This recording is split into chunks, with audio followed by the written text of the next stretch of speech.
I'll turn it over to you, Mayor Booker. Okay, well, I'm excited to join you. I'm excited to be here today to answer any questions that we have. This has been a very trying time for all of us. Uh, with the governor's aggressive actions to open back up, we have decided to move the city more in line with his actions. As you know, Oklahoma City, Tulsa, and Norman, and I think Edmond have all said no, they're not going to go with the governor. We're going to do everything we can to be in concert with the governor, but we may have some extra safety requirements in there, or just some of it's as simple as signage being up that the governor doesn't require. So we got salons open today. That doesn't mean they have to open. There's no requirement to open. It's just you have the ability to open if you're a salon or a spa now under certain guidelines. And we're looking forward to putting together plans for the restaurants to get them open. The guidelines coming from the state are rather vague, and local control is mentioned in all of that. So I have restaurateurs right now getting together to submit a plan to help us take this. I've got churches putting together plans to help us to get the guidelines where they can open. I'm excited about getting things open. Now, the governor's taken a lot of heat on that, but you have to look at his numbers and say that the hospitalization numbers under the governor's plan have never risen to the projections that were there. So locally, and if I can figure out how to post a picture, I will post it. It doesn't look like it gives me the opportunity to post. But you can share it in the chat group, Mayor. At your top right-hand corner. Yeah. You can share it right in there. So I can share a picture in there? Mm-hmm. On that top right-hand corner, you have like a comment box. If you click that icon, it'll take you to almost like a chat group, and that's where you can actually add an image. Okay, give me just a second. What I'm going to show you is our 7-day trailing average, okay? It did allow me to paste it, pretty good. So if everybody can look at that I just posted, open up your chat box, and you'll see that on the left, in the red is Comanche County. And that's a 7-day trailing average. Now we were tracking a 10-day trailing average. But when the governor explained the reason for his 7-day, it made a lot of sense, and we converted all our numbers to a 7-day trailing average. Our 7-day trailing average is at 1.5 cases, 1.6 cases per day for the last 7 days. And you can see that we're back down to our low point pretty much, right? Now on the right-hand side of that chart, you'll see that the green is Oklahoma County, and they've been pretty level. So they're not seeing a decrease, and the slight increase is really statistically not a number. Now the blue on top is the number the governor's going by, and that's a 7-day trailing average. And you can see that for 2 weeks, the state has been trending down. Now, this is new cases, but the governor brings up a good point that the important number is how many people are in the hospital, and that is one of the important numbers, but the other important numbers that we have to look at locally is how much PPE do we have and do we have the workers. Currently, we have a good worker supply for healthcare, but we are limited on our PPE, so that's a concern. We also track the numbers of how many people are on the ventilators and how many people are in the hospital with this. So we're in constant contact. And yesterday I made contact with Duncan And we're talking about the possibility of having a regional response whenever something happens, so that we're not cutting something off that they have open and then people drive over there and spread the disease to another community. So our goal is normal. We want to be back to normal. What's going to happen soon is we'll see rolling furloughs at the city. We'll see that we are probably going to be adopting policies that we don't fill vacancies. We're already not filling vacancies with the city.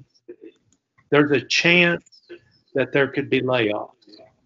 So we know this is affecting everybody. It's affecting the city. Our financial advisors have told us to plan for a 20 to 30% reduction in income.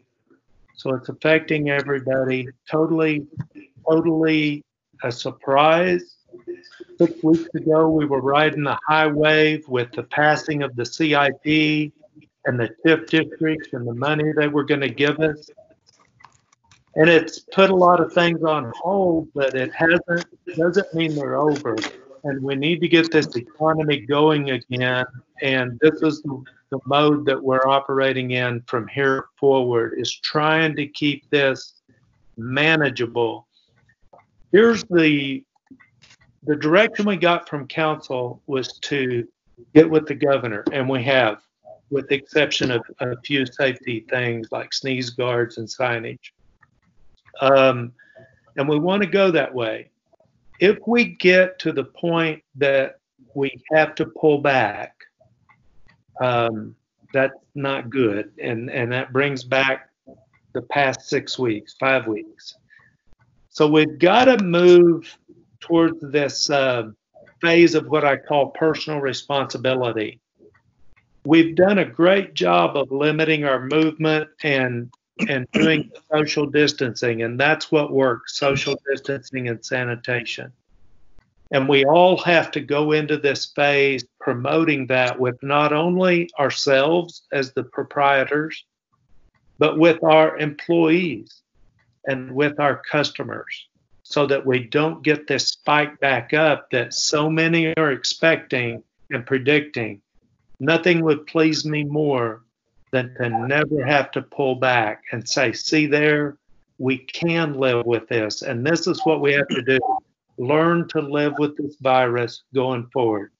So with that, I'm going to turn it back to you, and I'm sorry I talked so long.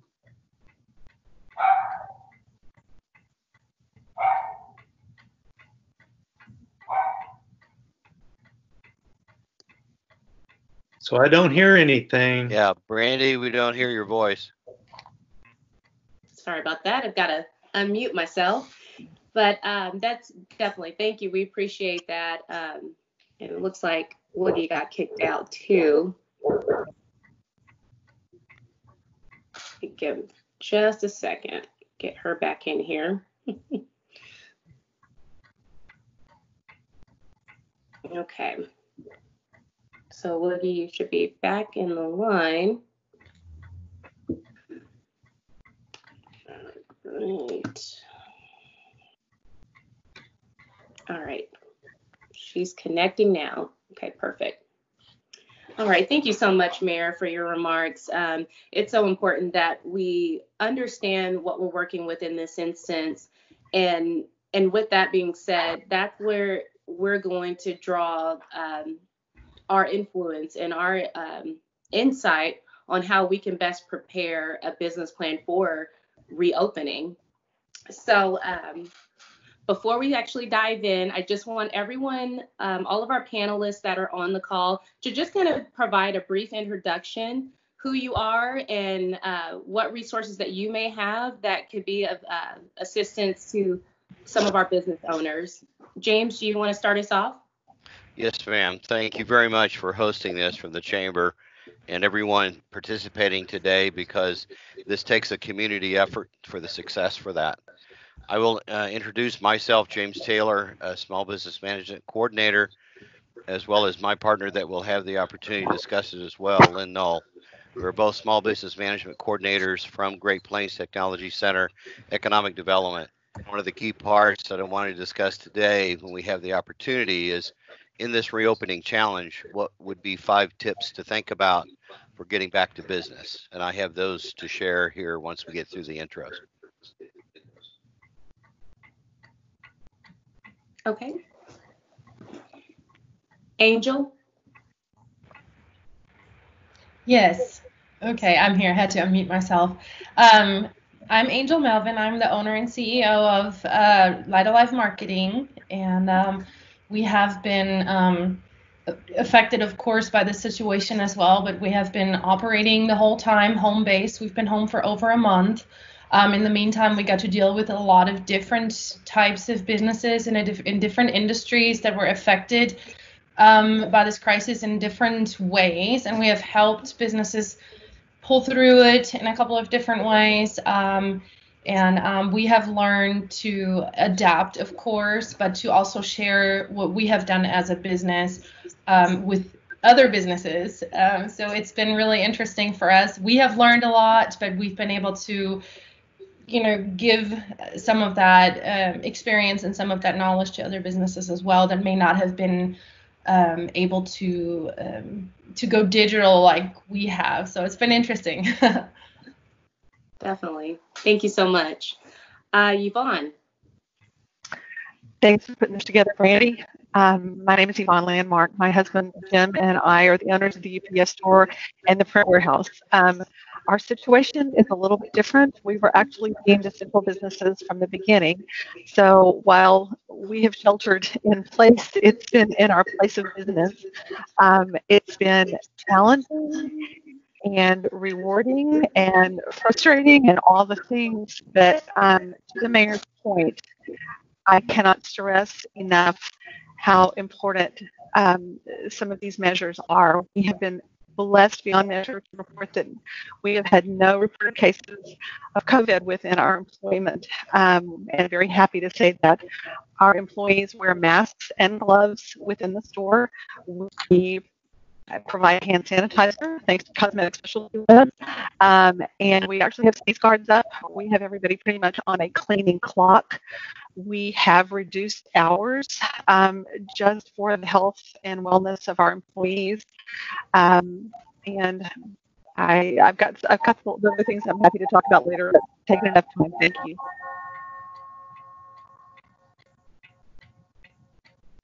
Thank you, Yvonne. And we've got Mark. Mark, can you say a few words? I can say a few words. Did you mean Mark Brace? Yes, Mark Brace. Good afternoon, Mark Brace, Bank First. So we've had challenges just like everyone else. And on top of that, on top of just the challenges of figuring out what to do with our staff and how to handle it, we opted to go a little different route. We have kept all of our lobbies open with certain protocols in place. But in addition to that, the PPP loans that we've all heard about have put an additional strain on our resources and our time efforts. Plus, we're also seeing a lot of the economic impact that this has on our customers, folks that do business in this community at a first-hand level. And so I would also mention that PPP round 2 begins. I just got the finish release at 9:38 on Monday morning. So.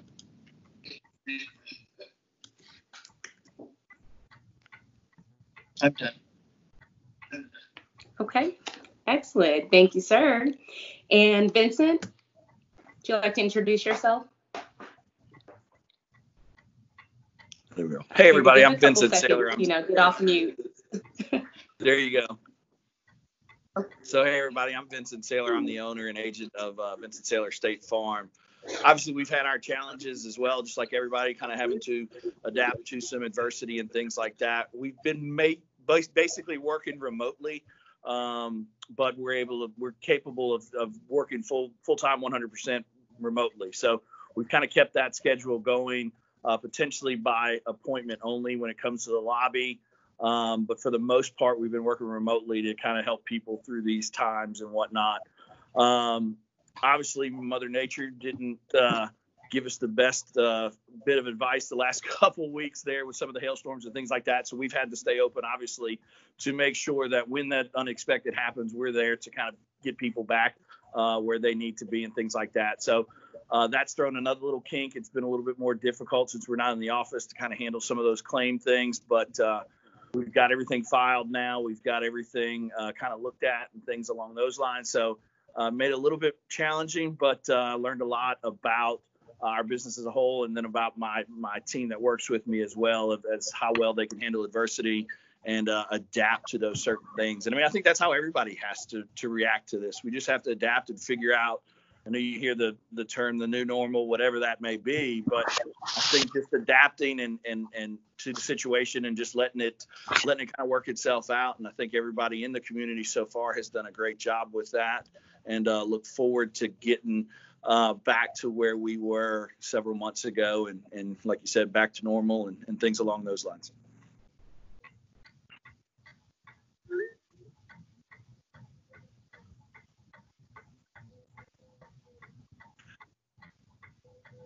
Brenda, you're muted. Thank you. I've got to remind myself. Oh, goodness. Vera, thank you so much. Vincent. Vera, can you please introduce yourself? Yes, ma'am. Thank you for the invite to this. I, like everybody else, have been a nervous wreck during all this. I'm just glad I'm not mayor.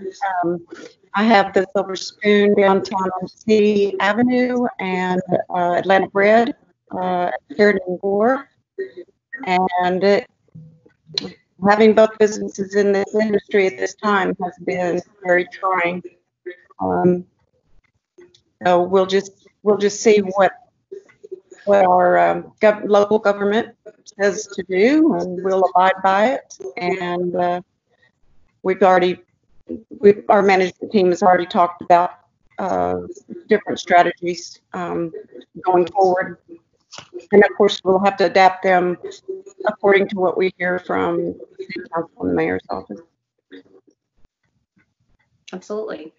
Okay. All right. And was there anyone that we may have missed that want to go ahead and introduce yourself, our panelists? I'll introduce myself. James mentioned me. I'm Lynn Knoll, and I'm the Small Business Management Coordinator at Great Plains Technology Center. And what we do is we work with the small businesses in our community in helping them start, grow, and sustain. And of course, right now, those of you that are introducing yourselves that are in businesses, there is so much angst and so much uncertainty and so much stress going on right now. And one of the things that James and I provide is the coaching. And it would be really hard to coach everybody on this call right now because everybody is in a different situation. Even though we're all in this together, we're all facing it in different ways with different things. And so what we do is, if you do want somebody in a coaching situation, helping you rethink what is it that you do and how can you shift it. And what I want to do is, and I debated doing this, but if everyone will raise their right hand, everyone raise up your right hand. Now pull it back as far as you can and say with me, oh, shift. That's what we're in right now, is a shift. That was great. As we're going through this shift, remember you're not out there alone, and it's asking the right questions, thinking outside the box, and honestly, the most valuable thing that we can offer to the people around us, whether it's our family, whether it's our employees, whether it's ourselves, are three things: safety, connection, and problem solving. And if we can focus on those three things, we're going to get through this. Thank you. Thank you. So I just want to share this really quickly. I'm going to put a link in the chat group It is our sign-in sheet, a virtual sign-in sheet, if you will. Please make sure you fill that out before you leave the call today. We want to be able to share any resources, information that we can to you, as well as get you connected to whoever it is that is available here that can assist you in your business. So the first question that we want to jump right into is it's going to specifically be targeted to each of our panelists. And the question is, will you please share some provisions or recommendations from your plan, your reopening plan for your business? Yvonne, would you like to start? Well, I'm more than happy to start. We have been in operation since day one. We are, again, a deemed essential business, so we have not closed.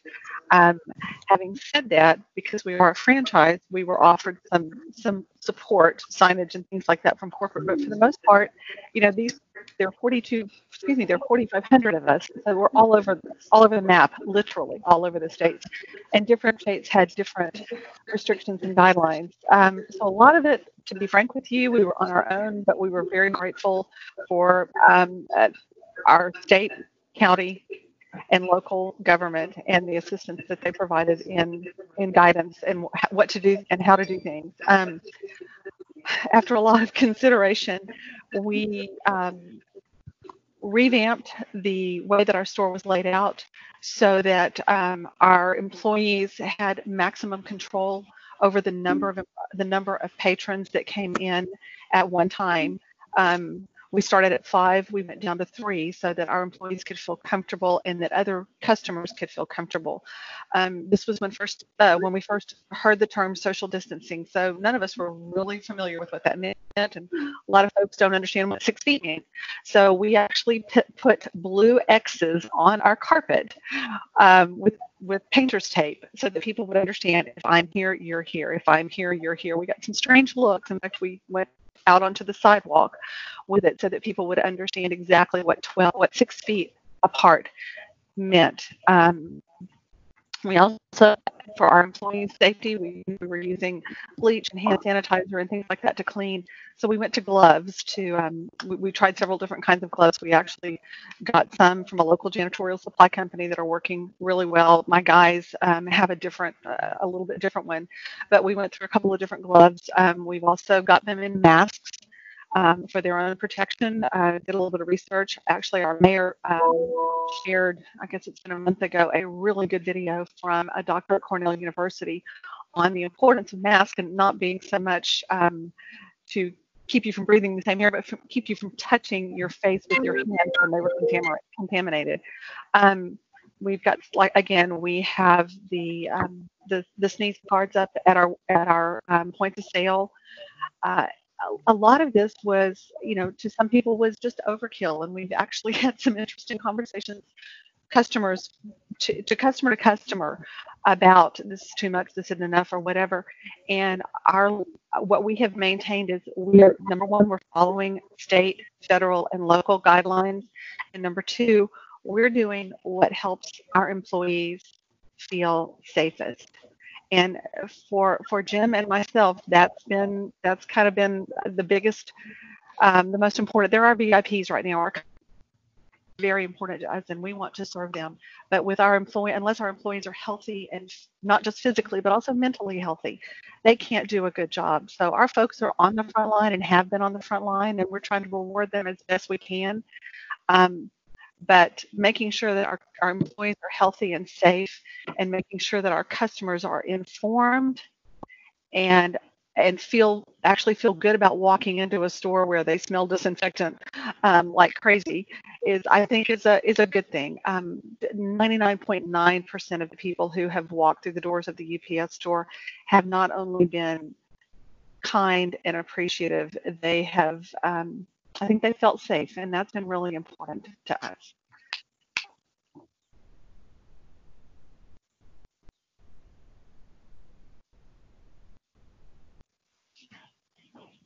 Brandy?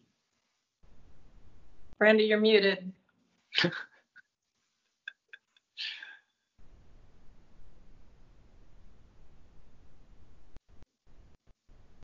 You're still muted, Brandy. Okay. You Brandy on the There you list. go. Let's try this again. There you Now go. can you There hear me? you go. Yeah. Can you hear me now? No. Yes. We've got So you. thank you. Thank you, Yvonne. So definitely that I definitely agree with that insight there. Angel, do you have any recommendations as far as building a plan based on what you've already presented to your staff and your team?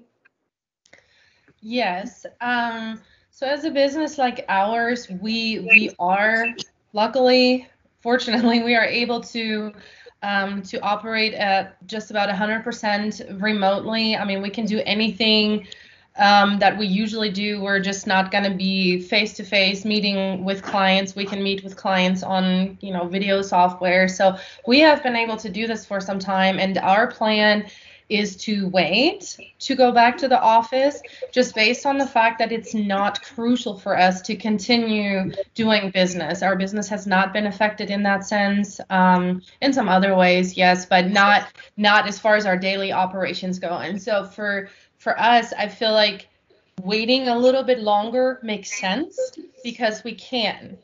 I do understand that other businesses, of course, in order to do anything, they have to be at a store, at a, face-to-face with clients or customers.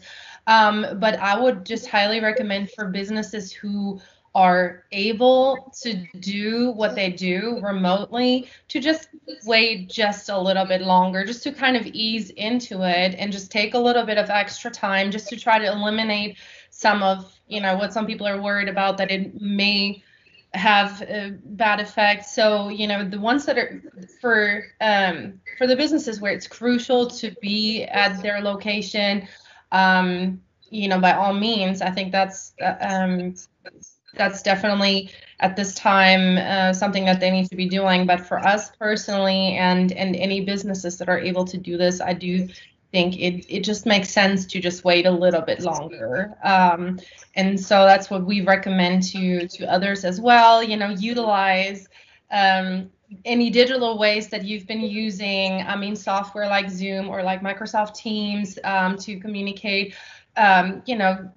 Stay on social media to keep your clients informed. I think that's definitely an important factor in this, is to communicate. And you have all of the channels.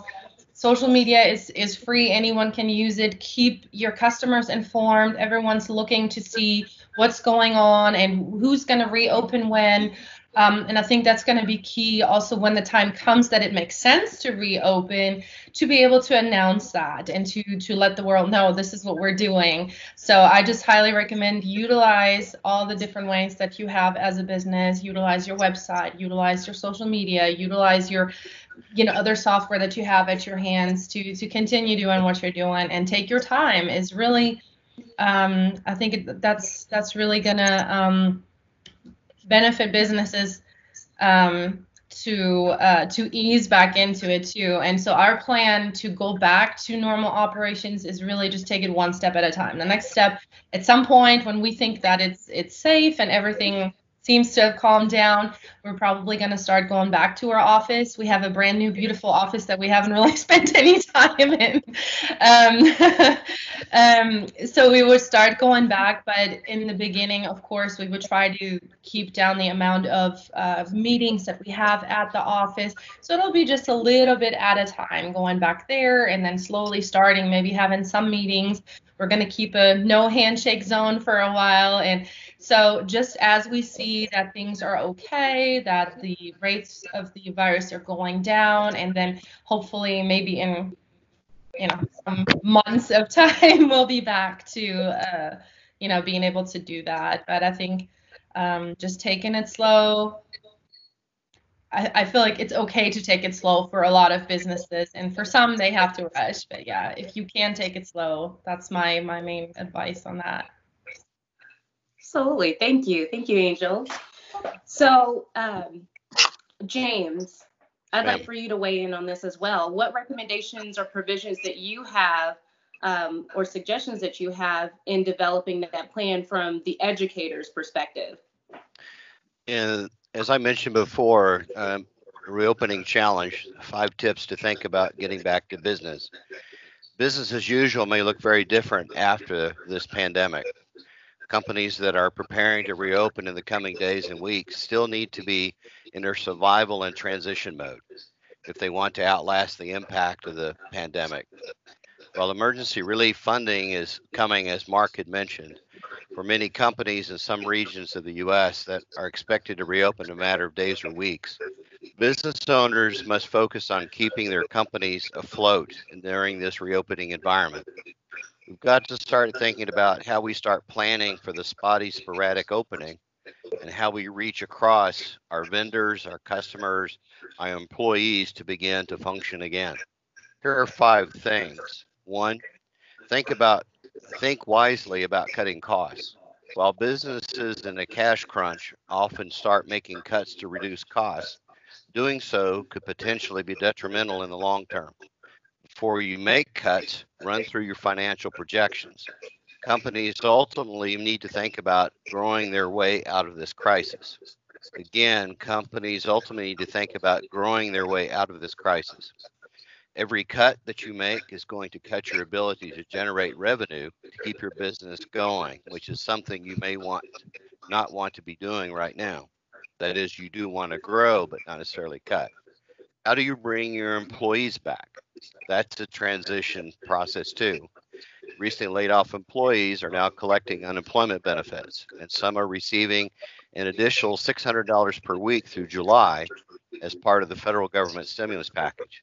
Convincing some of these employees to return to work could be a tough sell, either because of health concerns or other reasons. For full-time employees and those that qualified before, I think the answer here may be health insurance. Look, if you don't come back to work, you say to your employee, we're going to have to let you go. You may have to lose your health insurance. I think that's driving a lot of decisions. Employers should keep in mind that some employees could come back to work and immediately take advantage of the Family First Coronavirus Response Act, which requires some employers to provide paid sick leave and expanded family and medical leave reasons under COVID-19. Thirdly, revisit your business model. Switching up your business model may be the last thing you want to do when you reopen, but it could be what helps your business. You should consider asking yourself the following questions. What should your business model be when you come out of this? Is your current business model viable? If so, how do you hang on until it's viable again? Are there ways you can pivot all of your expertise into a better revenue stream? Diversifying revenue comes down to changing one or more of the 3 of the following aspects of your business model. What you sell, whom to sell it to, and how you deliver it. Then consider new vendors. It may be that the vendors you had in the past are not there now, so you may have to find new vendors. So even if your business reopens, the vendors in your supply chain may not be. So it may be you need to start now looking for what those new vendors or who they may be and what the requirements are. And it may be with those new vendors, it may be cash on delivery. So with that, there's a whole new cash need. 5th, tap into state and local programs. Many business owners have been focused on federal government's Paycheck Protection Program and the EIDL program. Additional resources are becoming available at the state and in some local levels. Business owners need to look into their community. Some landlord groups are coming together to try to provide some ease, or hopefully they will do that. So the Chamber of Commerce, U.S. Chamber of Commerce, has recently launched a Save Small Business Fund to see what's available out there. Lynn and I are here to help. We're here to help in finding and identifying resources. Come to us, connect with us. Brandy has our contact information that can be made available to local business owners. And what we can do to that end are answering questions with regards to employees and employer challenges. Thank you. Thank you. And Lynn, is there anything that you want to tag into that as well?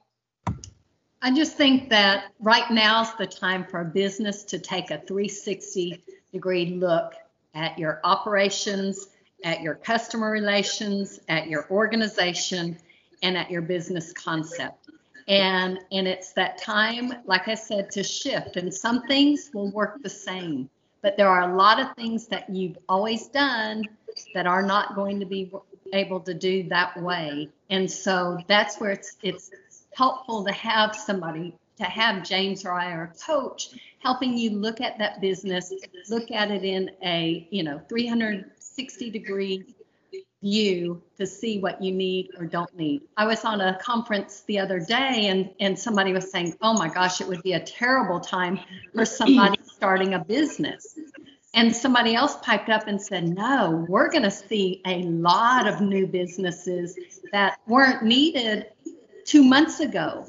People right now are looking and saying, what are the problems that we need to solve? And so it's a great time and a great opportunity for entrepreneurs that are noticing what needs to be done and how can I make that difference. Thank you. Thank you, Lynn. Now, Vincent, Vera, are there any recommendations that you have in developing a plan based on what you guys have established?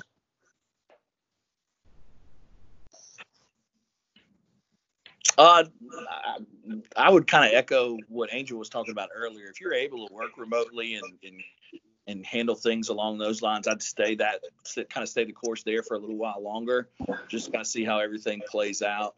That's kind of what we're going to do here, kind of encourage our customers to continue to contact us through either email, phone, or whatnot, and limit the amount of people in the office and limit the amount of appointments. So that way we're kind of continuing with the social distancing. And in the last month, we've been able to figure out, hey, I mean, we can do a lot of this stuff remotely. Obviously, when you're talking about certain types of policies and certain types of things, you'd like to be face-to-face, but right now we're just not able to do that. So we've learned a lot about how to adjust, and it's made opened my eyes as a business owner to how you can operate not the way that you anticipated, but still get things done.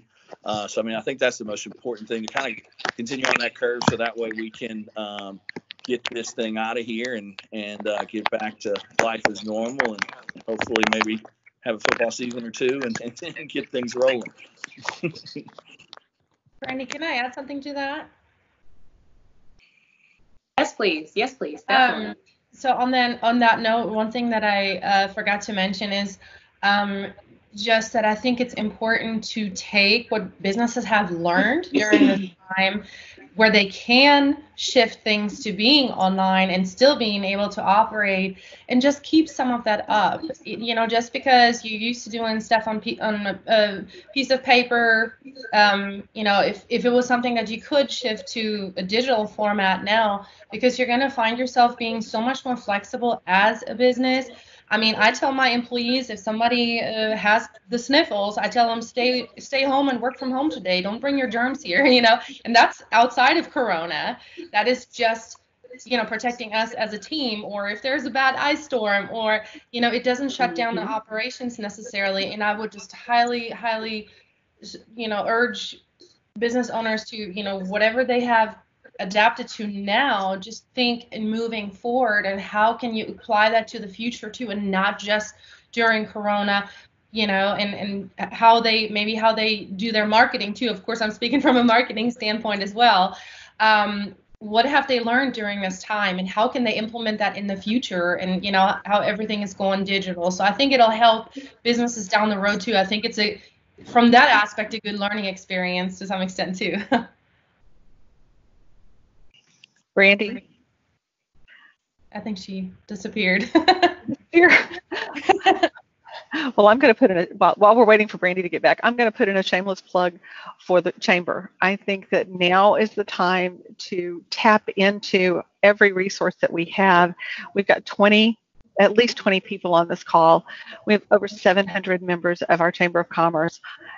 Whether you're a small business or you're a big business, Goodyear is closed and has been for years. All of us are facing major challenges right now, and I think more opportunities like this one where we're getting together and sharing advice, where we're getting together and sharing problems, where we're getting together and sharing things that have worked for us, or things that things that we can provide, like Lynn and James have talked about things that they can do to help us. We've got a banker on here. We've got a lot of our Chamber of Commerce staff, or two, at least I shouldn't say a lot, two of our Chamber of Commerce staff on here, but I think meeting together on a regular basis, and for now, as Angel said, it's going to be digital, and that's okay. We're learning and adapting, and some of us are a little funny trying to get all this set up, but we're learning. Pulling together and really pulling our resources on a regularly scheduled basis, I think is going to help us all grow, and it's also going to help us and others understand the things that we can obtain from our chamber membership. So I thank you. So I think another thing. Thank you. I think another thing that's important, it's something we're doing at the city, and we're doing this in our business too, that my son is running now, is we're planning ahead. Now the city has to plan ahead. And I've always been a planner. My son's a planner, and we're trying to project what the future looks like. It's never been more difficult than it is right now. But just as I mentioned earlier, as we look into the future and look into the budget year, what are our potential plans? And when we're trying to plan at the city, we're talking about next year's budget. What are the things we have to do? Nobody wants to affect their employees. That's the last thing you want to do. But we have to look at those. And so the city's projecting out, if this happens, what about this? And so if income is a certain level, then some of the things that I mentioned earlier could kick in. And what's the way we're going to do it? Such as, would furloughs be first? The first thing is probably you're not going to fill positions that become empty. You're going to find ways to share the workload. The next thing might be a furlough. If that would be our plan. I'm assuming. I mean, it does go through council, but no decisions have been made. But we're looking at the future, and in the city, our money trails. So it's about 3 weeks or 3 months behind the month that it's collected in. It's all based on sales tax, which we obviously know is going to be down. So planning ahead is vital, even when it's difficult.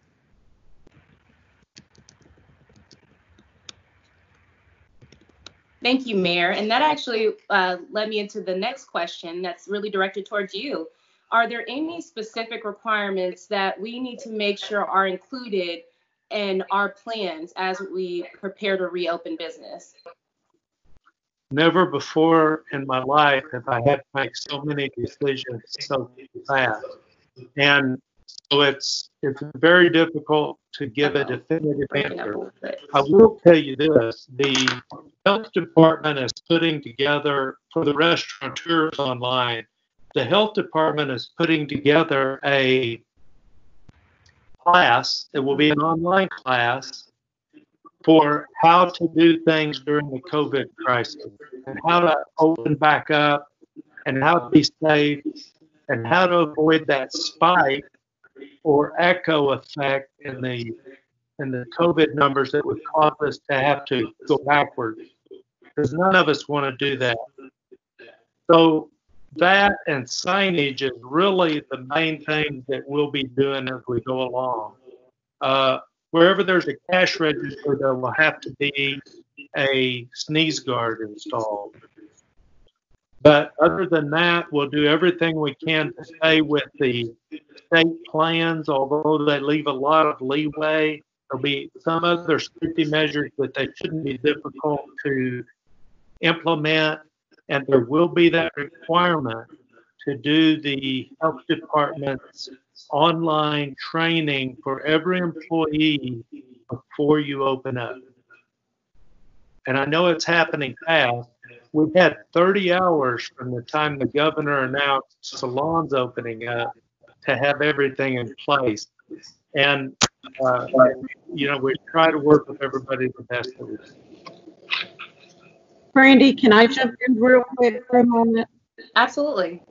From the restaurant standpoint, everything that Mayor Booker has said is exactly what we're going to do. I already reached out to the state health department and to our local people that I work with all the time. And we do have plans, of course, to have everybody complete the online course. They can't come back to work until they do. Food safety would be my utmost concern. Dirty gloves, dirty hands, neither one are good. So we'll have to really implement some hard line parameters to be observed by every employee. Now, I've got a particularly unusual problem over at Atlanta Bread. Most of our people over there are making more money staying home than they are coming to work because of all the packages that are being available to them. So what I've done is the people that have worked over there during this whole time curbside, I'm giving them out of my pocket an amount of money as a thank you for hanging in there and working. And I'm not judging those that chose not to. I'm just rewarding those that hung in there with us to take care of our customers while we were only allowed to do curbside. At the Silver Spoon, we've got a different situation there because we're downtown. Downtown is pretty much it's pretty much a dead spot because so many things are closed. So we did the curbside for 2 weeks, and then we weren't pulling in enough to even make it work. I've had to give employees food, which I don't mind. I'm not saying I had to give. I've provided them any amount of food they wanted. I've had to give them cash before the PPP money came in, just to whether they came back to work or not. So those are some things that I've done as an employer to try to keep my key people and try to give them some hope.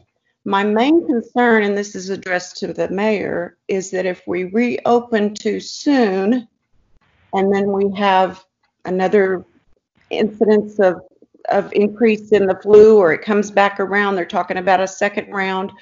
I'm concerned that if we have to close back again, that'll be a death knell.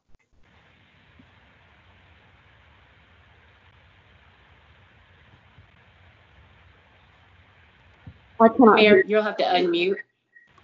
Okay, y'all can't read lips. So I think what you're talking about, you're wanting me to discuss opening too soon. Is that right? Our 7-day trailing average is 1.5 cases a day. I don't know how you get any lower than that in a pandemic. That's pretty low. Yeah. So you know, and the reason we use that trailing average, I want to explain again. We had a day that was 8. That was our most days, but we've had several zeros. So the 7-day trailing average, what do we look like for a week? For the last week, we've had an average of 1.5 cases. And that helps you get over the mental part of that big number, okay? Mm-hmm. So I don't know how you get any lower. I don't think we're opening up too early. Did the governor catch us off guard? Yes, he did. Are we having to respond fast? Yes, we are. But I don't think it's too early. And here's what would determine whether we have an echo effect, how we open up. Now, there's 2 kinds of hows. First of all, let me say this. We never were questioning if we would open up. It was when. So when is now. The other part is how, and there are 2 hows. One how is our guidelines of being involved with the health people to understand the situation and is it time to pull back. The other how is what we do, the procedures that we use, the protocol that we use as we run our business. The sanitation, extra sanitation measures, the different way of doing business right now. I intend to get back to normal. I don't know about you, but right now we have to do some things differently to protect our customers and our employees and ourselves.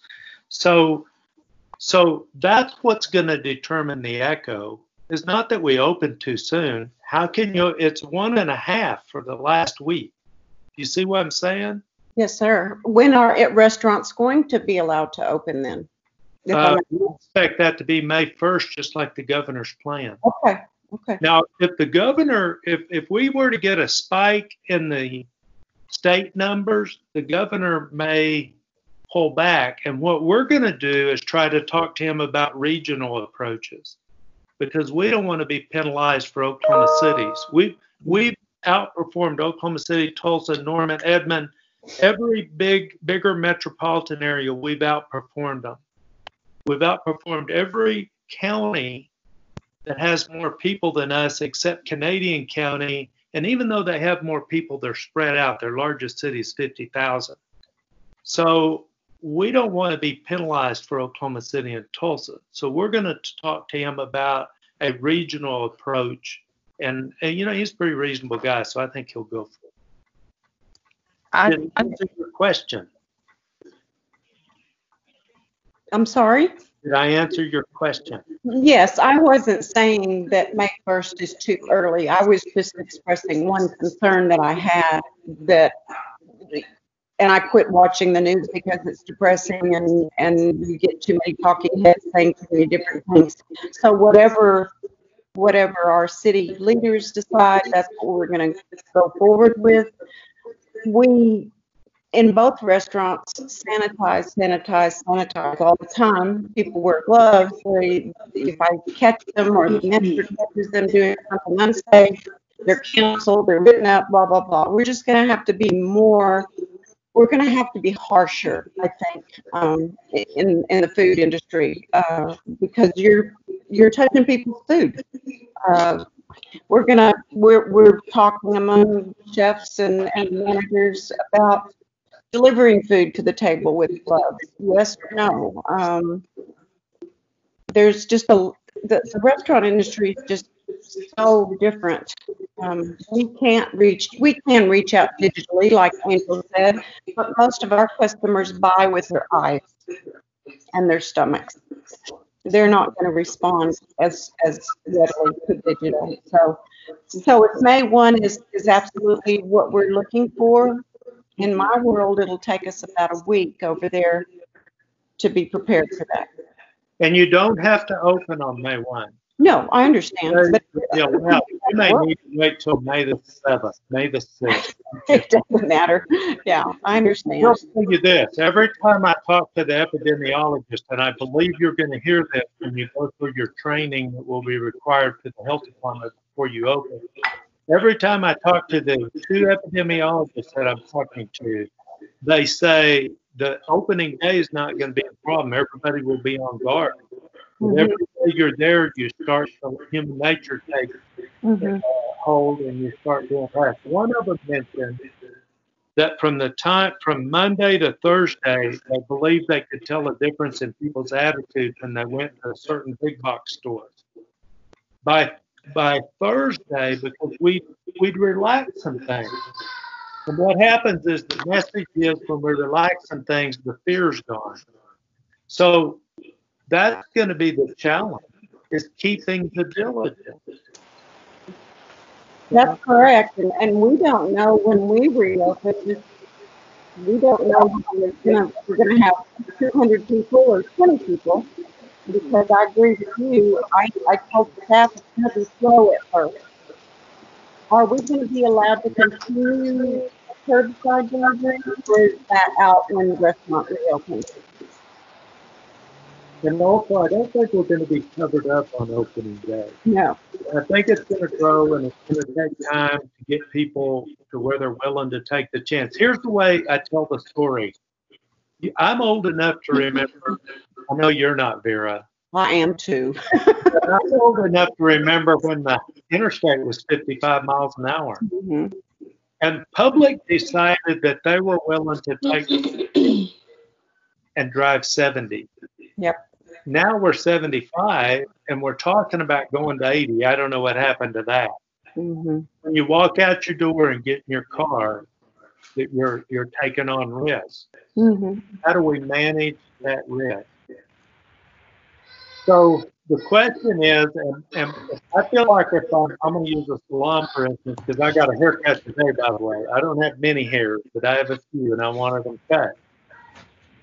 And I felt like I was driving 55 miles an hour because I had a mask on, the stylist had a mask on, and we were doing what we were supposed to do, right? Everything was sanitized. If I take that mask off, I'm going 75 or 80. Mm-hmm. What risk am I willing to take? That's a great analogy. Absolutely. Thank you so much, Mayor, and thank you, Vera. So we are just a couple minutes from closing this out.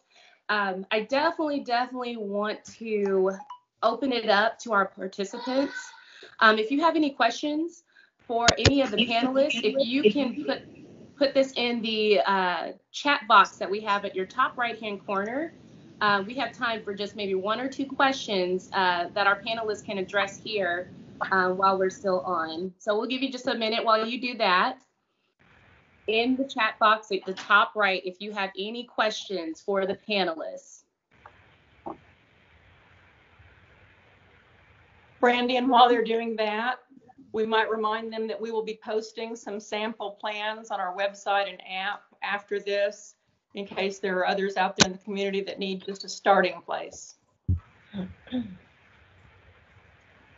Sylvia, one of the things that we've done at our store is abbreviated the hours and allowed extra 30 minutes at opening and closing. So we open at 8:30, we close at 5. We schedule our employees 8 to 5:30, and we give that extra 30 minutes before we open and after we close to really, really sanitize. So just a thought as you're opening to maybe look at your hours and allow 30 minutes either side where your employees are on the clock, but they can help with the cleaning.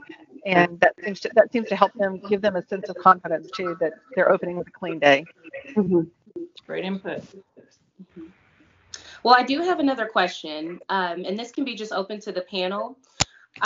Where can small business owners get more information about SBA loan assistance, get some support there, and what items are required that they should make sure to bring when they stop by to visit? This may be a great question for Mark. Mark, Nathan? So, particularly, the EIDL loans are direct from SBA. So you go online. All right, we're going to mute real quick. Somebody needs to be muted. Mute. Up to $1,000 or up to $10,000. But the practical side is the and many have received those in town, and thanks to several banks that are participating in that program. So in the program, it is designed, it's called the Paycheck Protection Program, PPP. And so you have employees, you've got W-2s, you're going to be asked to provide 941, your tax statement, showing what you've paid out. You're going to be asked if you want to collect for insurance contributions, provide documentation for that. Provide a little bit of documentation if you don't, if your bank doesn't already have it, about entity, whether you're a sole proprietorship, self-employed, corporation, those documents. And then a calculator. It's a simple worksheet going through those numbers and calculating up 2.5 times 1 month's, so 10 weeks. So, and it really was as simple as that. It's a pretty simple note with no personal guarantees, no other collateral provided. Banks were using no capital, and we're using the capital to provide funds until the governance piece comes in, which is forgiveness. Keep in mind the forgiveness piece is only 8 weeks. So there's in 56 days.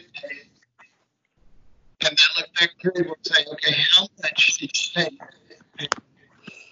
And if you meet 75% of what you borrowed, that's going to be forgiven.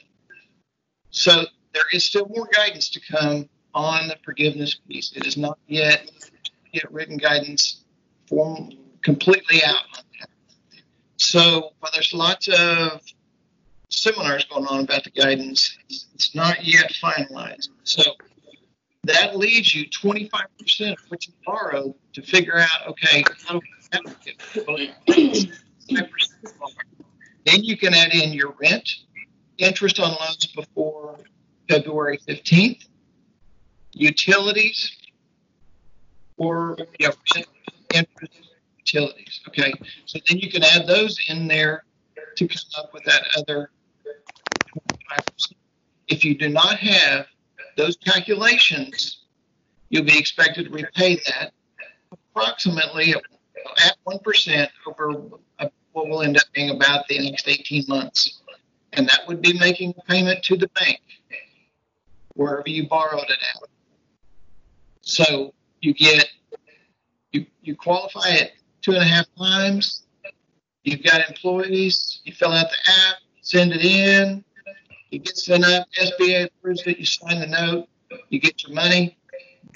Many of the banks, most of the banks are encouraging a separate account to keep track of this because you want to identify those funds easily and keep track of them for the SBA.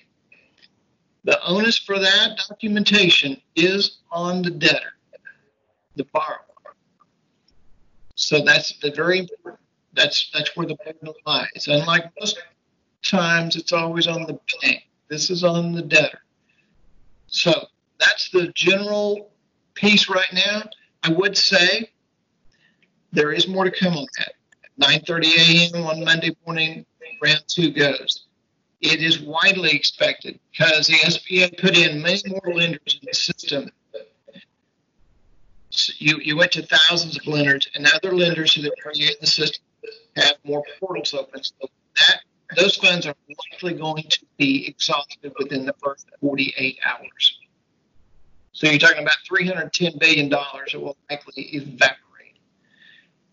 30 billion of that goes to banks under 10 billion, which will help. Hospitals are getting a little bit of funds in there, and there's some other pieces in. But the 310 is the most important piece. And I would say this: so there is going to be another round and more to come. And there's also going to be a lot more. There's going to be a lot of businesses that are going to struggle, not this month, next month, but months following. So anything that you can do now to prepare for that is what you should do. That works out. You have a good list, but there's going to be some serious repercussions in our communities from this event. And we, as banks, are already seeing the beginning of that, in addition to the energy sector downturn statewide. So.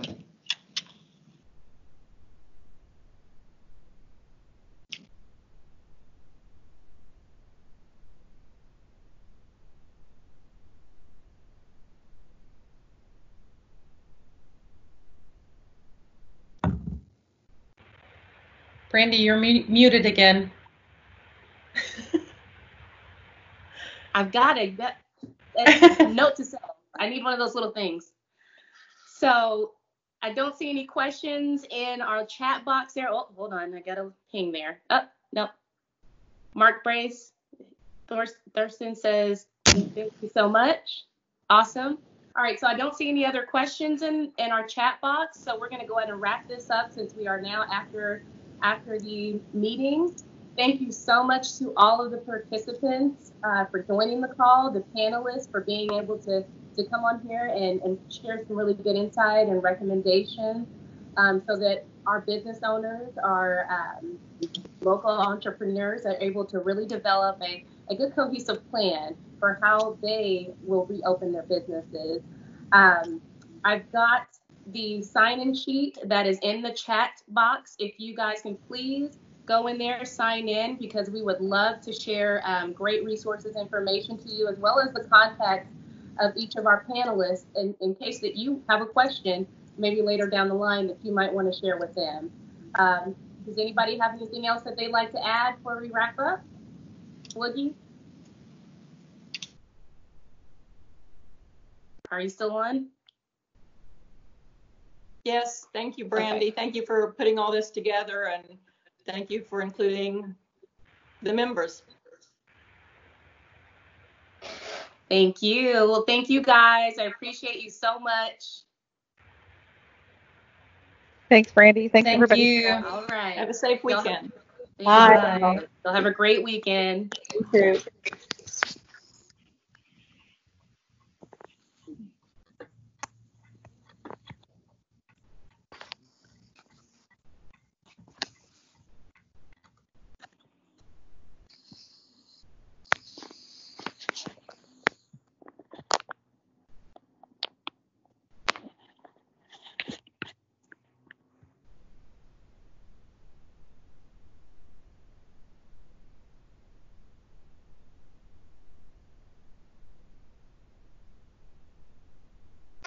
What is my recording?